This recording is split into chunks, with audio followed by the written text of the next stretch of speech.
Good morning, everyone.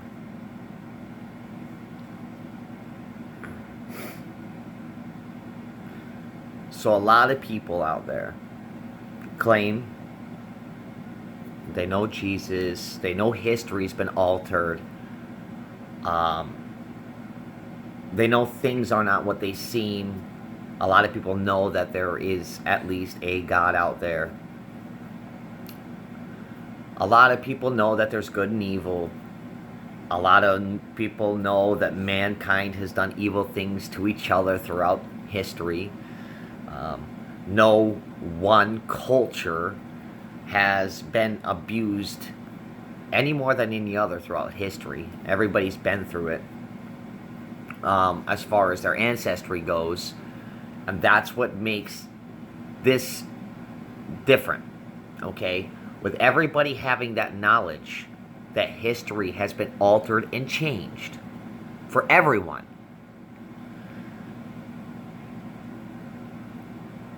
We can use that to unite on the common ground and find the true God, right? But people don't want to do that. They want to feel special. They want to feel like they're in control. They want to feel like I did. That because of what's been done to me in history,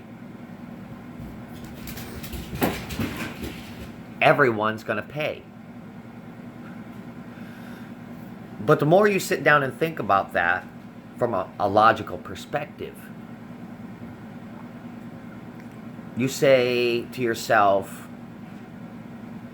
it can't be that way.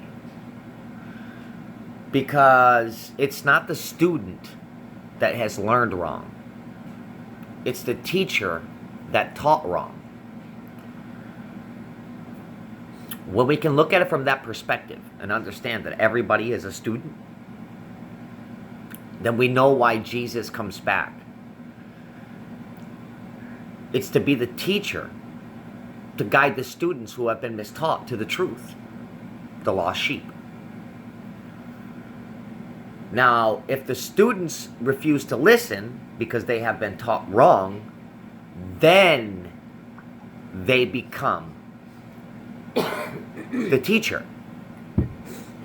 Because they're spreading what their teacher has taught to other students that don't know the wrong information.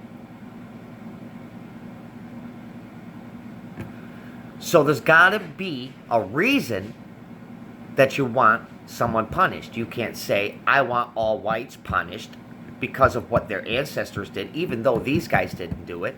And you can't say, I want all blacks punished because of what their ancestors did, even though you're not doing it. That's another reason why Jesus comes back. Okay?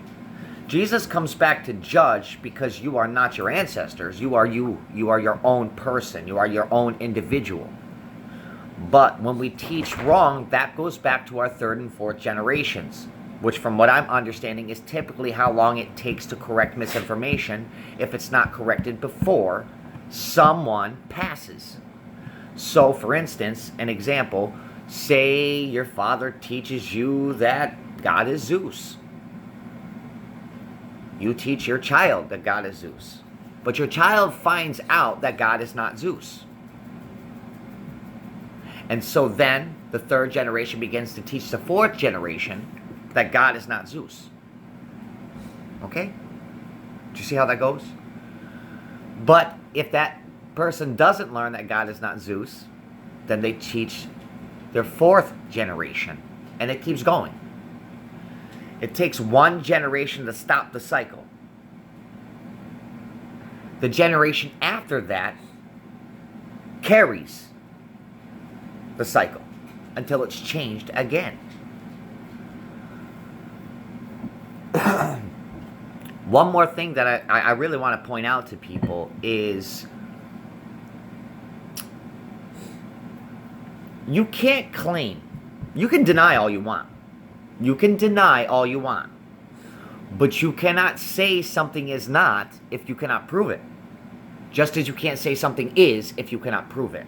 And then it is spurious It's theory, it's speculation. Okay, it's not fact. And I don't limit God's power, but I know God does not do things outside of the constructs of math, because it has to add up. I see many people who claim to be Jesus. They claim to be me.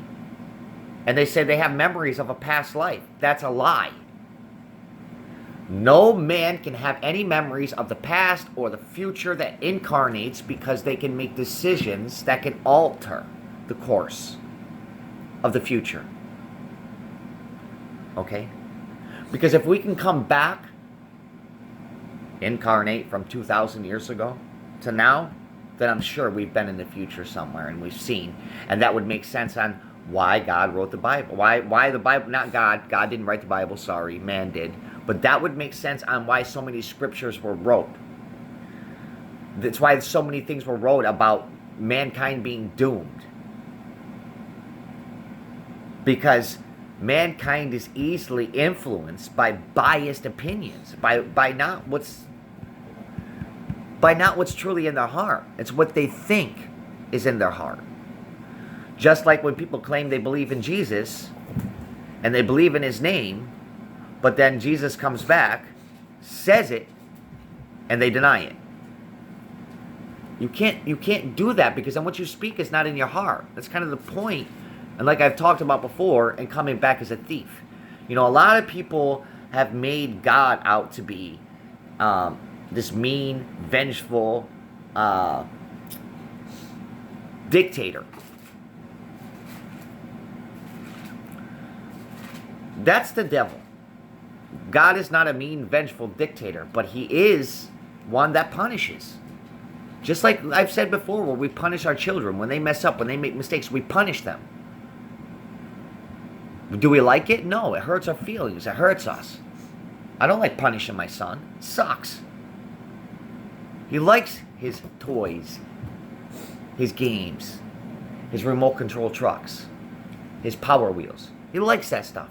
I don't like taking it away, but I do. It's the same with you guys. Everybody says God is all loving, God is all caring, God would never condemn us to hell. Right. But there is a middle to that. God would punish you, and where he sends you is comparable to hell. Just like with my 4-year-old, when I punish him, it's hell to him. When I punish him, he doesn't throw a fit, and he comes up to me and he goes, "I'm sorry, Dad." It's all right, baby. Don't worry about it. Just don't do it again. That easy. But he still had to serve his punishment. He still had to sit on the couch. Still had to lose one of his toys. So yes, you can lose heaven. Maybe not forever.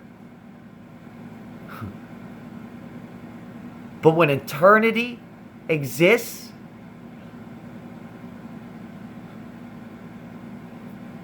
what's forever? Does it feel like forever? Or is it actually forever? People here can't even handle the concept of time themselves. They think there's not enough time in the day, because the devil has you running like chickens with your heads cut off, when there's plenty of time in the day. How do I know this? Because I'm blessed. I'm blessed by my Father to be able to sit, think, and figure this stuff out without the influence of man. Without your opinion. So I can look at my fact, my scars, my truth.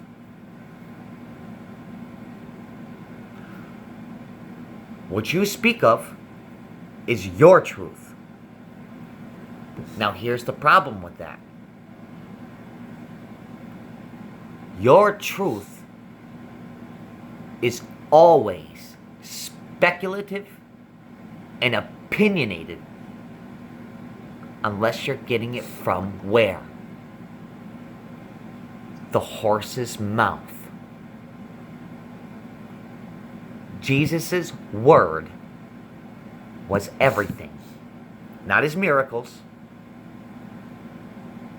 His word. Because what did he say? My word is my Father's word. So out of all the things in the Bible, people want to focus on the miracles. A man coming out of clouds. A man who walked on water. A man who touched and healed leprosy. But I never hear them talk about the honesty in his words. Why is that? Because you people look for what God can do for you, not what you can do for God, and that's a problem.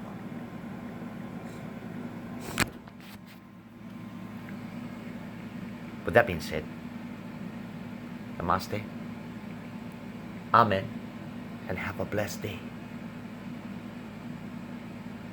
And yes, the accents are gone. Ain't that pretty amazing? Jahunyatra vata, ikanjat itrutakaha, ijatrakani itratu utvata. Jutru kadvehanyatra itrachu uta, ikuvahanyatra iticha. Be safe. Oh, yeah, no, I'm Illuminati, right? Because I'm doing this shit? No, not quite. I am illuminated, yes, but I am not Illuminati. Sorry. Bye.